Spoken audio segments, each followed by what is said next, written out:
Today's events are a watershed moment for Europe. Bombs are falling on innocent women, men and children. They fear for their lives and many are dying.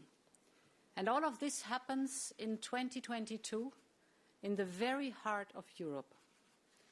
President Putin chose to bring back war to Europe.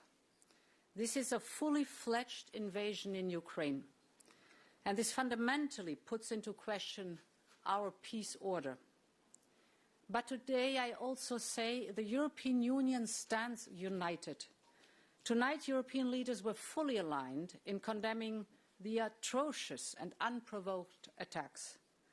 Now we have to meet the moment. We will hold the Kremlin accountable. The package of massive and targeted sanctions European leaders approved tonight clearly demonstrates that. It will have maximum impact on the Russian economy and the political elite, and it is built of 5 pillars. The first is the financial sector. Second, the energy sector. The third is the transport sector. Fourth are export controls and the ban of export financing. And finally, visa policy. Let me highlight some of the most important points. First, this package includes financial sanctions that cut Russia's access to the most important capital markets. We're now targeting 70% of the Russian banking market, but also key state-owned companies, including the field of defense. And these sanctions will increase Russia's borrowing costs, raise inflation, and gradually erode Russia's industrial base. We are also targeting the Russian elite by curbing their deposits so that they cannot hide their money anymore in safe havens in Europe. The second main pillar targets the energy sector, a key economic area which especially benefits the Russian state. Our export ban will hit the oil by making it impossible for Russia to upgrade its oil refineries, which gave actually Russia export revenues of 24 billion euros in 2019.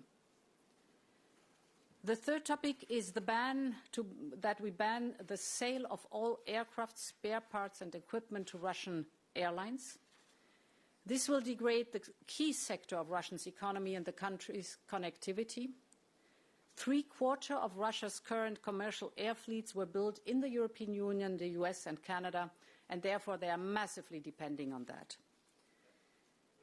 The fourth point is we are limiting Russia's access to crucial technology. We will hit Russia's access to important technologies it needs to build a prosperous future, such as semiconductors or cutting-edge technologies.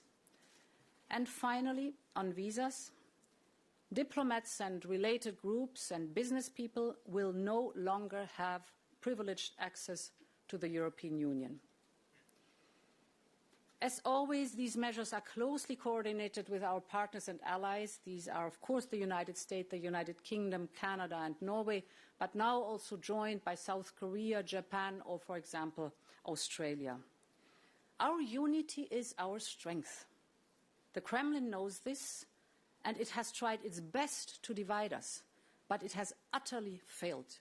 It has achieved exactly the opposite. We are more than ever united, and we are determined.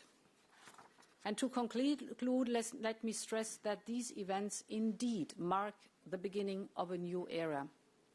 We must be very clear in our analysis. Putin is trying to subjugate a friendly European country, and he's trying to redraw the maps of Europe by force. He must and he will fail.